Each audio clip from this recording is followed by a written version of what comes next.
Mysteries await just a page away. Ready to dive in? Welcome to The Book Reader, where stories unfold one enchanting page at a time. Subscribe now and unlock the magic. The Girl Who Kicked the Hornet's Nest, Stieg Larsson. Chapter 20. Saturday, June 4th. Blomkvist spent 25 minutes on the tunnelbana changing lines and going in different directions. He finally got off a bus at Slussen, jumped on the Katarina lift up to Mosebach, and took a circuitous route to Fiskergatan 9. He had bought bread, milk, and cheese at the mini-mart next to the county council building, and he put the groceries straight into the fridge. Then he turned on Salander's computer. After a moment's thought, he also turned on his Ericsson T10. He ignored his normal mobile because he did not want to talk to anyone who was not involved in the Zalachenko story. He saw that he had missed a number of calls in the past 24 hours. 3 from Cortez, 2 from Ericsson, and several from Berger. First he called Cortez, who was in a cafe in Vasasted and had a few details to discuss, nothing urgent. Ericsson had only called, she told him, to keep in touch. Then he called Berger, whose line was busy. He opened the Yahoo group, idiotic_table, and found the final version of Salander's autobiographical statement. He smiled, printed out the document, and began to read it at once. Salander switched on her Palm Tungsten T3. She had spent an hour infiltrating and charting the intranet at SMP with the help of Berger's account. She had not tackled the Peter Fleming account because she did not need to have full administrator rights. What she was interested in was access to SMP's personnel files. And Berger's account had complete access to those. She fervently wished that Blomkvist had been kind enough to smuggle in her PowerBook with a real keyboard and a 17-inch screen instead of only the handheld. She downloaded a list of everyone who worked at SMP and began to check them off. There were 223 employees, 82 of whom were women. She began by crossing off all the women. She did not exclude women on the grounds of their being incapable of such folly, but statistics showed that the absolute majority of people who harassed women were men. That left 141 individuals. Statistics also argued that the majority of poison pen artists were either teenagers or middle-aged. Since SMP did not have any teenagers on its staff, she drew an age curve and deleted everyone over 55 and under 25. That left 103. She thought for a moment. She did not have much time. Maybe not even 24 hours. She made a snap decision. She eliminated all employees in distribution, advertising, the photo department, maintenance, and IT. She focused on a group of journalists and editorial staff, 48 men between the ages of 26 and 54. Then she heard the rattle of a set of keys. She turned off the Palm and put it under the covers, between her thighs. This would be her last Saturday lunch at Solgrenska. She took stock of the cabbage stew with resignation. After lunch she would not, she knew, be able to work undisturbed for a while. She put the Palm in the recess behind the bedside table and waited while 2 Eritrean women vacuumed the room and changed her bed linen. One of the women had regularly smuggled in a few Marlboro lights for Salander during the past month.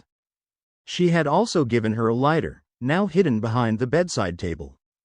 Salander gratefully accepted 2 cigarettes, which she planned to smoke by the vent window during the night. Not until 2 o'clock p.m. was everything quiet again in her room. She took out the Palm and connected to the net. She had intended to go straight back to SMP's administration, but she also had to deal with her own problems. She made her daily sweep, starting with the Yahoo group, idiotic_table. She saw that Blomkvist had not uploaded anything new for 3 days and wondered what he was working on. The son of a bitch is probably out screwing around with some bimbo with big boobs. She then proceeded to the Yahoo group, the_Knights, and checked whether Plague had added anything. He had not. Then she checked the hard drives of Ekstrom, some routine correspondence about the trial, and Teleborian. Every time she accessed Teleborian's hard drive she felt as if her body temperature dropped a few degrees. She found that he had already written her forensic psychiatric report, even though he was obviously not supposed to write it until after he had been given the opportunity to examine her. He had brushed up his prose, but there was nothing much new. She downloaded the report and sent it off to idiotic_table. She checked Teleborian's emails from the past 24 hours, clicking through one after another. She almost missed the terse message. Saturday, 3 o'clock at the Ring in Central Station. Jonas. Shit. Jonas. He was mentioned in a lot of correspondence with Teleborian. Used a Hotmail account. Not identified.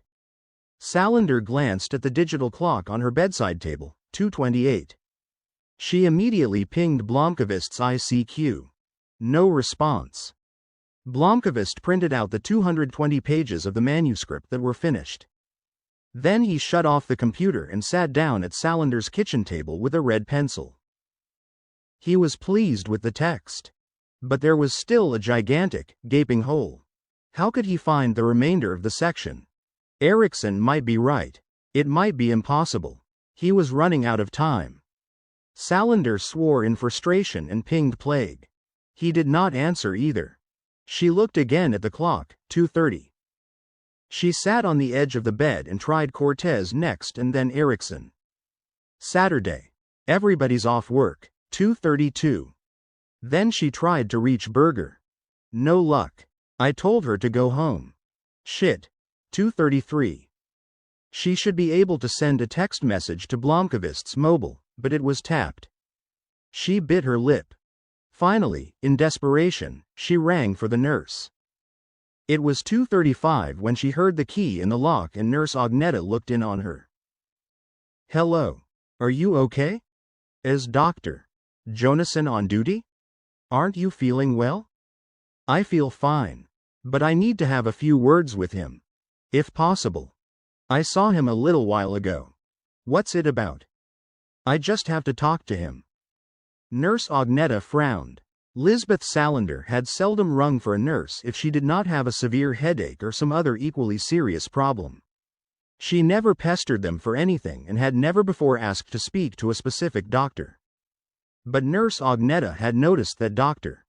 Jonason had spent time with the patient who was under arrest and otherwise seemed withdrawn from the world. It was possible that he had established some sort of rapport. I'll find out if he has time, Nurse Agneta said gently, and closed the door. And then locked it. It was 2:36, and then the clock clicked over to 2:37. Salander got up from the edge of the bed and went to the window. She kept an eye on the clock. 2:39. 2:40. At 2:44 she heard steps in the corridor and the rattle of the Securitas guard's key ring.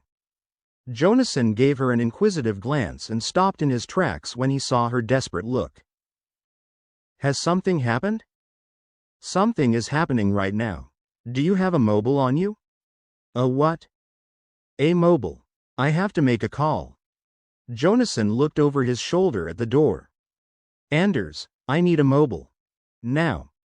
When he heard the desperation in her voice, he dug into his pants pocket and handed her his Motorola. Salander grabbed it from him. She could not call Blomqvist because he had not given her the number of his Ericsson T10. It had never come up, and he had never supposed that she would be able to call him from her isolation. She hesitated a tenth of a second and punched in Berger's number. It rang 3 times before Berger answered. Berger was in her BMW half a mile from home in Saltsjöbaden when her mobile rang. Berger. Salander. No time to explain. Do you have the number of Michael's second mobile? The one that's not tapped. Yes. Salander had already surprised her once today. Call him. Now. Teleborian is meeting Jonas at the Ring in Central Station at 3 o'clock. What's? Just hurry. Teleborian. Jonas. The Ring in Central Station. 3 o'clock. He has 15 minutes. Salander flipped the phone shut so that Berger would not be tempted to waste precious seconds with unnecessary questions. Berger pulled over to the curb. She reached for the address book in her bag and found the number Blomqvist had given her the night they met at Samir's Cauldron. Blomqvist heard his mobile beeping. He got up from the kitchen table, went to Salander's office, and picked up the phone from the desk. Yes? Erica. Hi. Teleborian is meeting Jonas at the Ring in Central Station at 3 o'clock. You only have a few minutes. What? Teleborian. I heard you. How do you know about that? Stop arguing and make it snappy. Michael glanced at the clock, 2:47. Thanks. Bye. He grabbed his laptop case and took the stairs instead of waiting for the elevator. As he ran, he called Cortez on his T10. Cortez. Where are you now? At the Academy bookshop. Teleborian is meeting Jonas at the Ring in Central Station at 3 o'clock. I'm on my way, but you're closer. Oh, boy. I'm on my way. Blomkvist jogged down to Gottgaden and sped up towards Slussen. When he reached Slussplan, he was badly out of breath. Maybe Figueroa had a point. He was not going to make it. He looked around for a taxi. Salander handed the mobile back to Dr. Jonasson. Thanks, she said. Teleborian? Jonasson could not help overhearing the name. She met his gaze. Teleborian is a real bastard. You have no idea. No, but I could see that something happened just now that got you more agitated than I've seen you in all the time you've been in my care. I hope you know what you're doing. Salander gave Jonasson a lopsided smile. You should have the answer to that question very soon, she said. Cortez left the Academy bookshop running like a madman. He crossed Svevagen on the viaduct at Master Samuelgaden and went straight down to Klaranora, where he turned up the Klaraberg viaduct and across Vasagaden. He flew across Klarabergsgaden between a bus and two cars, one of whose drivers punched his windshield in fury, and through the doors of Central Station as the station clock ticked over to 3 o'clock sharp. He took the escalator 3 steps at a time down to the main ticket hall and jogged past the pocket bookshop before slowing down so as not to attract attention. He scanned every face of every person standing or walking near the Ring. He did not see Teleborian or the man Mom had photographed outside Café Copacabana, whom they believed to be Jonas. He looked back at the clock, 3:01. He was gasping as if he had just run a marathon. He took a chance and hurried across the hall and out through the doors onto Vasagaden. He stopped and looked around, checking one face after another, as far as his eyes could see. No Teleborian. No Jonas. He turned back into the station, 3:03. The Ring area was almost deserted. Then he looked up and got a split-second's glimpse of Teleborian's disheveled profile and goatee as he came out of Presbyran on the other side of the ticket hall. A second later, the man from Mom's photograph materialized at Teleborian's side. Jonas. They crossed the concourse and went out onto Vasagaden by the north door. Cortez exhaled in relief. He wiped the sweat from his brow with the back of his hand and set off in pursuit of the two men. Blomkvist's taxi got to Central Station at 3:07. He walked rapidly into the ticket hall, but he could see neither Teleborian nor anyone looking like he might be Jonas. Nor Cortez for that matter. He was about to call Cortez when the T10 rang in his hand. I've got them. They're sitting in the Tre Ramare pub on Vasagaden by the stairs down to the Akala line. Thanks, Henry. Where are you? I'm at the bar. Having my afternoon beer. I earned it. Very good. They know what I look like, so I'll stay out of it. I don't suppose you have any chance of hearing what they're saying. Not a hope. I can only see Jonas's back, and that fucking psychiatrist mumbles when he speaks, so I can't even see his lips move. I get it. But we may have a problem. What's that? Jonas has put his wallet and mobile on the table. And he put his car keys on top of the wallet. Okay. I'll handle it. Figuerola's mobile played the theme from Once Upon a Time in the West. She put down her book about God in antiquity. It did not seem as though she would ever be able to finish it. Hi. It's Michael. What are you up to? I'm sitting at home sorting through my collection of photographs of old lovers. I was ignominiously ditched earlier today. Do you have your car nearby? The last time I checked it was in the parking space outside. Good. Do you feel like an afternoon on the town? Not particularly. What's going on? A psychiatrist named Teleborian is having a beer with an undercover agent, codenamed Jonas, down on Visagaton. And since I'm cooperating with your Stasi-style bureaucracy, I thought you might be amused to tag along. Figueroa was on her feet and reaching for her car keys. This is not your little joke, is it? Hardly. And Jonas has his car keys on the table in front of him. I'm on my way.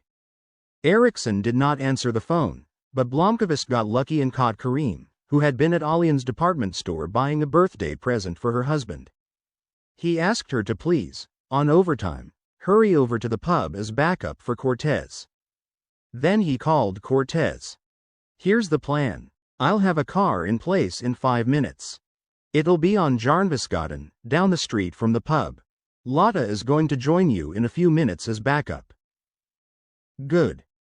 When they leave the pub, you tail Jonas. Keep me posted by mobile. As soon as you see him approach a car, we have to know. Lotta will follow Teleborian. If we don't get there in time, make a note of his registration number. Okay. Figueroa parked beside the Nordic Light Hotel next to the Arlanda Express platforms. Blomqvist opened the driver's door a minute later. Which pub are they in? Blomqvist told her. I have to call for backup. I'd rather you didn't. We've got them covered. Too many cooks might wreck the whole dish. Figueroa gave him a skeptical look. And how did you know that this meeting was going to take place? I have to protect my source. Sorry. Do you have your own fucking intelligence service at Millennium? She burst out. Blomqvist looked pleased. It was cool to outdo Sapo in their own field of expertise. In fact, he did not have the slightest idea how Berger came to call him out of the blue to tell him of the meeting. She had not had access to ongoing editorial work at Millennium since early April. She knew about Teleborian, to be sure, but Jonas had not come into the picture until May. As far as he knew, Berger had not even known of his existence, let alone that he was the focus of intense speculation both at Sapo and at Millennium. He needed to talk to Berger.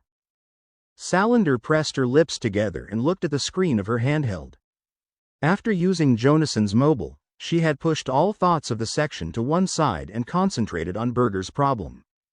She had next, after careful consideration, eliminated all the men in the 26 to 54 age group who were married. She was working with a broad brush, of that she was perfectly aware. The selection was scarcely based on any statistical, sociological, or scientific rationale. Poisonpen might easily be a married man with 5 children and a dog. He might also be a man who worked in maintenance. He could even be a woman. She simply needed to prune the number of names on the list, and her group was down from 48 to 18 since her latest cut. The list was made up largely of the better-known reporters, managers, or middle managers aged 35 or older. If she did not find anything of interest in that group, she could always widen the net again. At 4 o'clock she logged on to Hacker Republic and uploaded the list to Plague. He pinged her a few minutes later. Less than 18 names. What is this? Less than a little project on the side. Consider it a training exercise. Greater than. Less than okay, I guess. Greater than. Less than one of the guys on the list is a stalker. Find him. Greater than. Less than what are the parameters? Less than have to work fast. Tomorrow they're pulling the plug on me. Need to find him before then. Greater than. She outlined the poison pen situation. Less than is there any profit in this? Less than yes. I won't come out to the swamp and set your place on fire. Greater than. Less than would you really? Less than I pay you every time I ask you to do something for me. This isn't for me. View it as a tax write-off. Greater than. Less than you're beginning to exhibit signs of a social conscience. Greater than. Less than oh yeah? She sent him the access codes for SMP's newsroom and then logged off from ICQ. It was 4:20 before Cortez called. They're showing signs of leaving. We're ready. Silence. They're going their separate ways outside the pub. Jonas heading north. Teleborian south. Lotta's going after him. Blomkvist raised a finger and pointed as Jonas flashed past them on Vasagatan. Figueroa nodded and started the engine. Seconds later Blomkvist could also see Cortez. He's crossing Vasagatan, heading towards Kingsgaten, Cortez said into his mobile. Keep your distance so he doesn't spot you. Quite a few people out. Silence. He's turning north on Kingsgaten. North on Kingsgaten, Blomkvist said. Figueroa changed gears and turned up Vasagatan. They were stopped by a red light. Where is he now? Blomkvist said as they turned onto Kingsgaten. Opposite pub department store. He's walking fast. Whoops, he's turned up Drottninggatan heading north. Drottninggatan heading north, Blomkvist said. Right, Figueroa said, making an illegal turn onto Clara Nora and heading towards Olof Palme Gata. She turned and braked outside the SIF building. Jonas crossed Olof Palme Gata and turned up towards Sveavägen. Cortez stayed on the other side of the street. He turned east. We can see you both. He's turning down Hollandargatan. Hello, car. Red Audi. Car, Blomkvist said, writing down the registration number Cortez read off to him. Which way is he facing? Figueroa said. Facing south, Cortez reported. He's pulling out in front of you on Olof Palme Gata, now. Monica was already on her way and passing Drottninggatan. She signaled and headed off a couple of pedestrians who tried to sneak across even though their light was red. Thanks, Henry. We'll take him from here. The red Audi turned south on Sveavägen. As Figueroa followed, she flipped open her mobile with her left hand and punched in a number.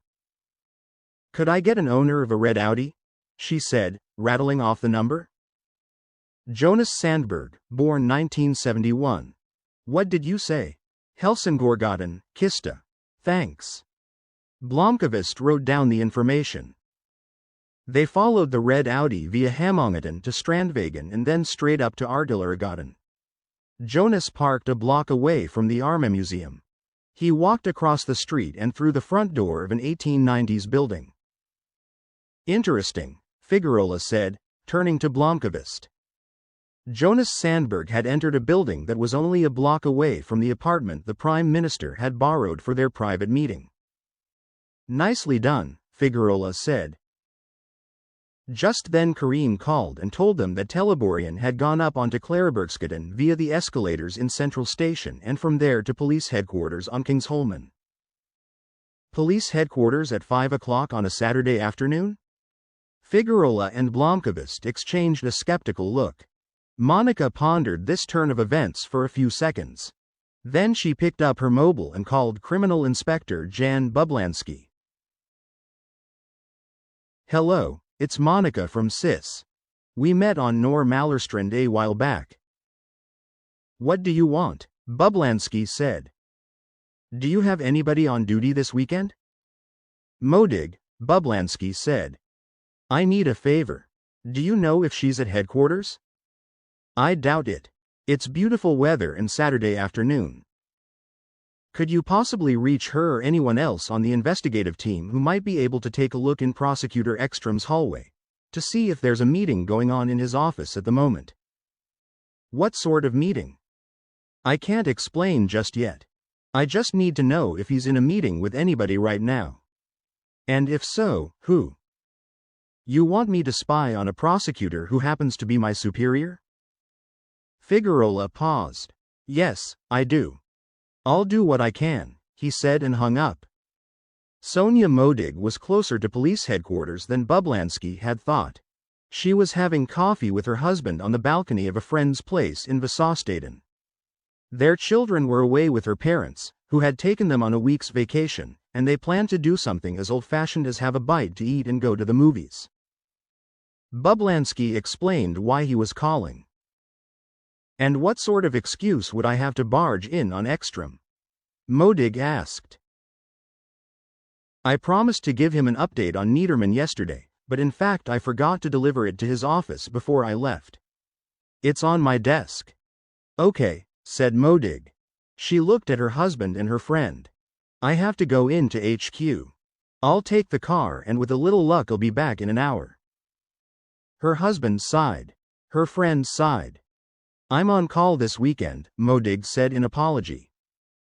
She parked on Bergsgaten, took the elevator up to Bublansky's office, and picked up the 3 pages that comprised the meager results of their search for Niederman.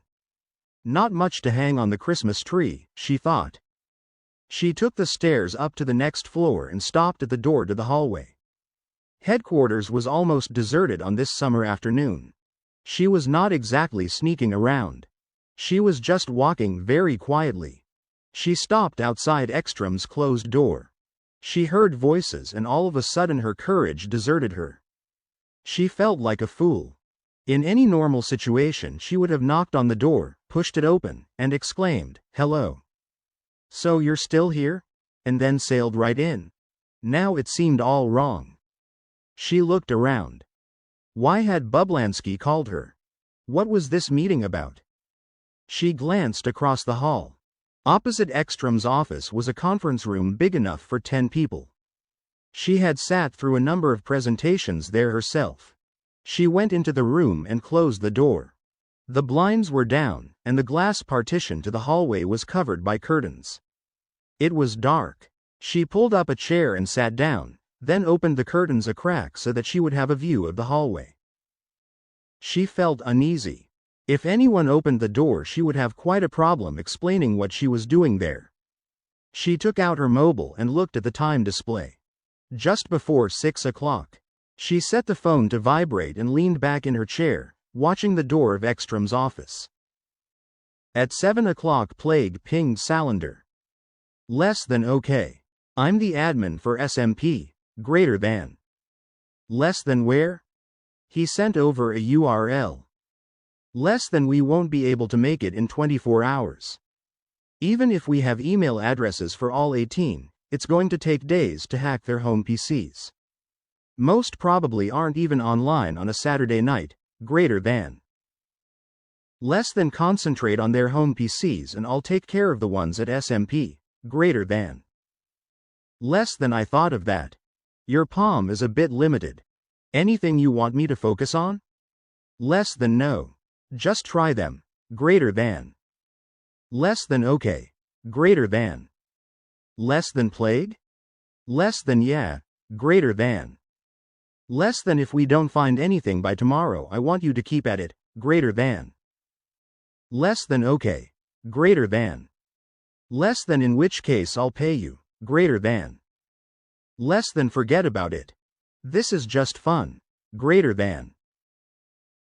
She logged out and went to the URL where Plague had uploaded all the administrator rights for SMP. She started by checking whether Fleming was online and at work. He was not. So she borrowed his identity and went into SMP's mail server. That way she could look at all the activity in the email system, even messages that had long since been deleted from individual accounts. She started with Ernst Theodor Billinger, one of the night editors at SMP, 43 years old.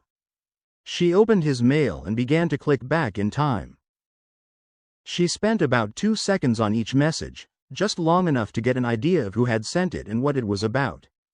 After a few minutes she had worked out what was routine mail in the form of daily memos, schedules, and other uninteresting stuff. She started to scroll past these. She went through 3 months' worth of messages one by one. Then she skipped month to month and read the subject lines, opening the message only if it was something that caught her attention. She learned that Billinger was going out with a woman named Sophia and that he used an unpleasant tone with her. She saw that this was nothing unusual, since Billinger took an unpleasant tone with most of the people to whom he wrote messages, reporters, layout artists, and others. Even so, she thought it odd that a man would consistently address his girlfriend with the words fucking fatty, fucking airhead, or fucking cunt. After an hour of searching, She shut down Billinger and crossed him off the list. She moved on to Lars Orgen Wahlberg, a veteran reporter of 51 who was on the legal desk. Edclinth walked into police headquarters at 7:30 on Saturday evening. Figueroa and Blomqvist were waiting for him. They were sitting at the same conference table at which Blomqvist had sat the day before. Edclinth reminded himself that he was on very thin ice and that a host of regulations had been violated when he gave Blomqvist access to the hallway. Figueroa most definitely had no right to invite him here on her own authority. Even the spouses of his colleagues were not permitted in the halls of CIS, but were asked instead to wait on the landings if they were meeting their partner. And to cap it all, Blomqvist was a journalist. From now on Blomqvist would be allowed only into the temporary office at Fridhemsplan. But outsiders were allowed into the hallways by special invitation. Foreign guests, researchers, academics, freelance consultants, he put Blomqvist into the category of freelance consultant. All this nonsense about security classification was little more than words anyway. Someone decides that a certain person should be given a particular level of clearance. And Edclinth had decided that if criticism were raised, he would say that he personally had given Blomqvist clearance. If something went wrong, that is. He sat down and looked at Figueroa. How did you find out about the meeting? Blomqvist called me at around 3 o'clock, she said with a satisfied smile. Edclinth turned to Blomqvist. And how did you find out about the meeting? Tipped off by a source. Am I to conclude that you're running some sort of surveillance on Teleborian? Figueroa shook her head. That was my first thought too, she said in a cheerful voice, as if Blomqvist were not in the room. But it doesn't add up. Even if somebody were following Teleborian for Blomqvist, that person could not have known in advance that he was on his way to meet Jonas Sandberg. So, what else? Illegal tapping or something? Edclinth said. I can assure you, Blomqvist said to remind them that he was there in the room, that I'm not conducting illegal eavesdropping on anyone. Be realistic. Illegal tapping is the domain of government authorities. Edclinth frowned. So you aren't going to tell us how you heard about the meeting? I've already told you that I won't. I was tipped off by a source. The source is protected. Why don't we concentrate on what we've discovered? I don't like loose ends, Edclinth said. But okay. What have you found out? His name is Jonas Sandberg, Figueroa said. Trained as a Navy frogman and then attended the police academy in the early 90s. Worked first in Uppsala and then in Södertälje. You're from Uppsala? Yes, but we missed each other by about a year. He was recruited by CIS counter-espionage in 1998. Reassigned to a secret post abroad in 2000. According to our documents, he's at the embassy in Madrid. I checked with the embassy. They have no record of a Jonas Sandberg on their staff. Just like Martinson. Officially moved to a place where he doesn't exist. The chief of secretariat is the only person who could make this sort of arrangement. And in normal circumstances everything would be dismissed as muddled red tape. We've noticed it only because we're specifically looking for it. And if anyone starts asking awkward questions, they'll say it's confidential or that it has something to do with terrorism. There's quite a bit of budget work to check up on. The chief of budget? Maybe. Anything else? Sandberg lives in Sollentuna.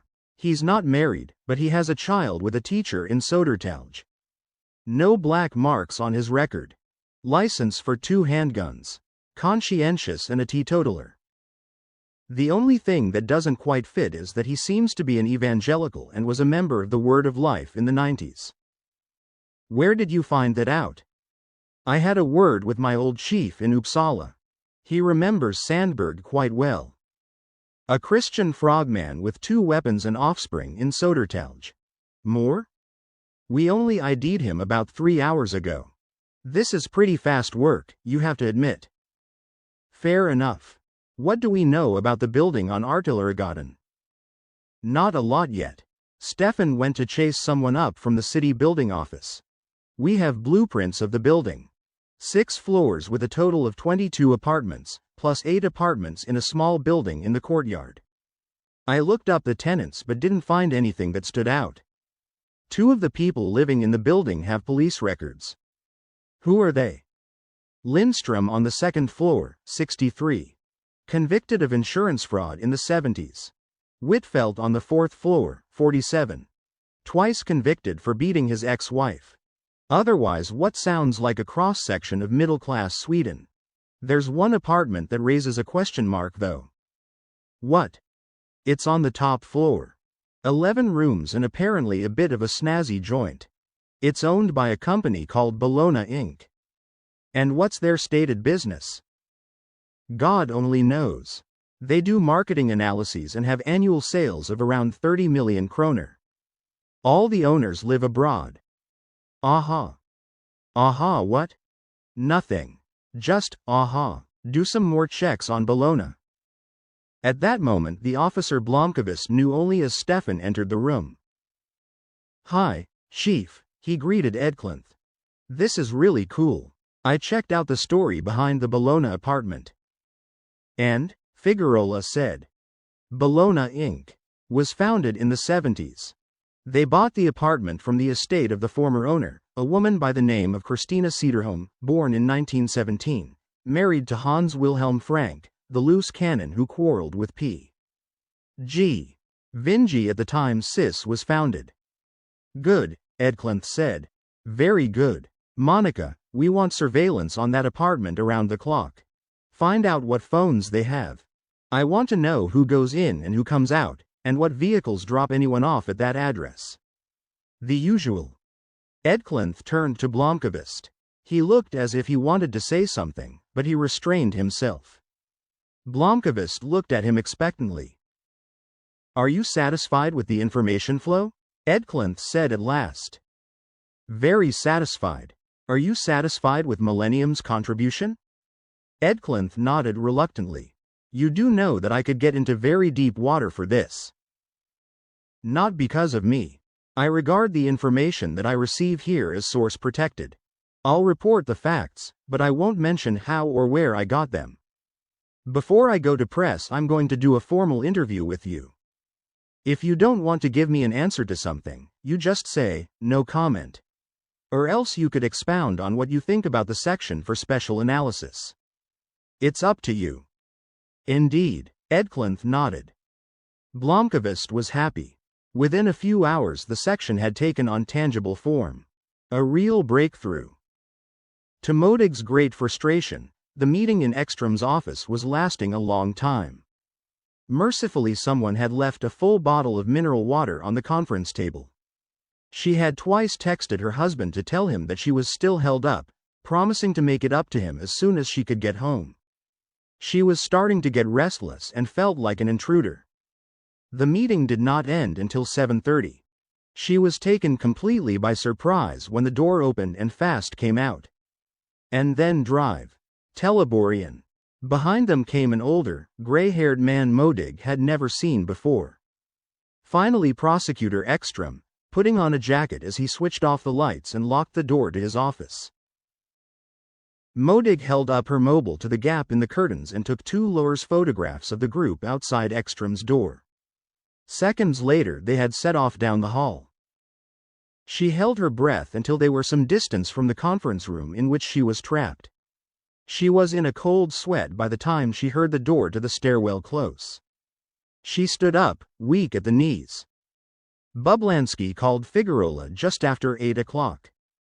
You wanted to know if Ekström had a meeting. Correct, Figueroa said. It just ended. Ekström met with Dr. Peter Teleborian, my former colleague Criminal Inspector Fast, and an older gentleman we didn't recognize. Just a moment, Figueroa said. She put her hand over the mouthpiece and turned to the others. Teleborian went straight to Ekström. Hello, are you still there? Sorry. Do we have a description of the third man?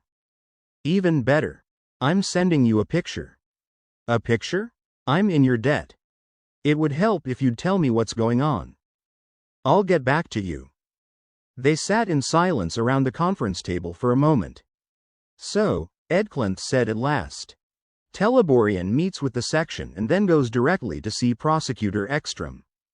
I'd give a lot of money to find out what they talked about. Or you could just ask me, Blomkvist said.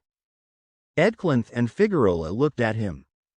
They met to finalize their strategy for nailing Salander at her trial.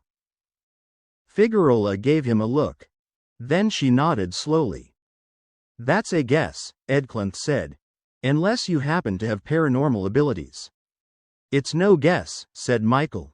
They met to discuss the forensic psychiatric report on Salander. Teleborian has just finished writing it. Nonsense. Salander hasn't even been examined. Blomkvist shrugged and opened his laptop case. That hasn't stopped Teleborian in the past. Here's the latest version. It's dated, as you can see, the week the trial is scheduled to begin. Edclinth and Figueroa read through the report before them. At last they exchanged glances and then looked at Blomkvist. And where the devil did you get a hold of this? Edclinth said. From a source I have to protect, said Blomkvist. Blomkvist, we have to be able to trust each other. You're withholding information. Do you have any more surprises up your sleeve? Yes. I do have secrets, of course. Just as I'm persuaded that you haven't given me carte blanche to look at everything you have here at Sapo. It's not the same thing. It's precisely the same thing. This arrangement involves cooperation. You said it yourself. We have to trust each other. I'm not holding back anything that could be useful to your investigation of the section or could throw light on the various crimes that have been committed. I've already handed over evidence that Teleborian committed crimes with Bjork in 1991, and I told you that he would be hired to do the same thing again now. And this is the document that proves me right. But you're still withholding key material. Naturally, and you can either suspend our cooperation or you can live with that. Figueroa held up a diplomatic finger. Excuse me, but does this mean that Ekstrom is working for the section? Blomkvist frowned. That I don't know. My sense is that he's more a useful fool being used by the section. He's ambitious, but I think he's honest, if a little stupid. One source did tell me that he swallowed most of what Teleborian fed him about Salander at a presentation of reports when the hunt for her was still on. So you don't think it takes much to manipulate him? Exactly. And Criminal Inspector Fast is an unadulterated idiot who believes that Salander is a lesbian Satanist. Berger was at home. She felt paralyzed and unable to concentrate on any real work. All the time she expected someone to call and tell her that pictures of her were posted on some website. She caught herself thinking over and over about Salander, although she realized that her hopes of getting help from her were most likely in vain. Salander was locked up at Solgrenska. She was not allowed visitors and could not even read the newspapers. But she was an oddly resourceful young woman. Despite her isolation, she had managed to contact Berger on ICQ and then by phone. And 2 years ago she had single-handedly destroyed Wennerstrom's financial empire and saved Millennium. At 8 o'clock Linder arrived and knocked on the door.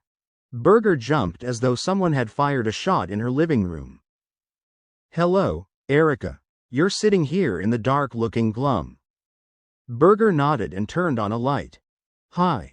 I'll put on some coffee. No. Let me do it. Anything new? You can say that again. Lisbeth Salander got in touch with me and took control of my computer. And then she called to say that Teleborian and somebody named Jonas were meeting at Central Station this afternoon. No.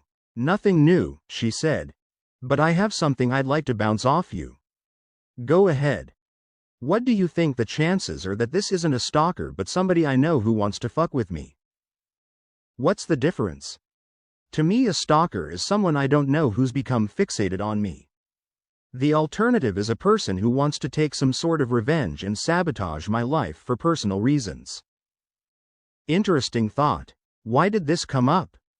I was discussing the situation with someone today. I can't give you her name, but she suggested that threats from a real stalker would be different. She said a stalker would never have written the email to the girl on the culture desk. It seems completely beside the point. Linder said, There is something to that. You know, I never read the emails. Could I see them? Berger set up her laptop on the kitchen table. Figueroa escorted Blomkvist out of police headquarters at 10 o'clock p.m. They stopped at the same place in Kronoberg Park as the day before. Here we are again. Are you going to disappear to work, or do you want to come to my place and come to bed with me? Well? You don't have to feel pressured, Michael. If you have to work, then do it. Listen, Figueroa, you're worryingly habit-forming. And you don't want to be dependent on anything. Is that what you're saying? No. That's not what I'm saying. But there's someone I have to talk to tonight, and it'll take a while. You'll be asleep before I'm done. She shrugged. See you. He kissed her cheek and headed for the bus stop on Fridhemsplan. Blomkvist, she called. What? I'm free tomorrow morning as well. Come and have breakfast if you can. And that marks the end of the current chapter. Thank you for listening to The Book Reader. Stay tuned for the next episode tomorrow. Please subscribe for updates.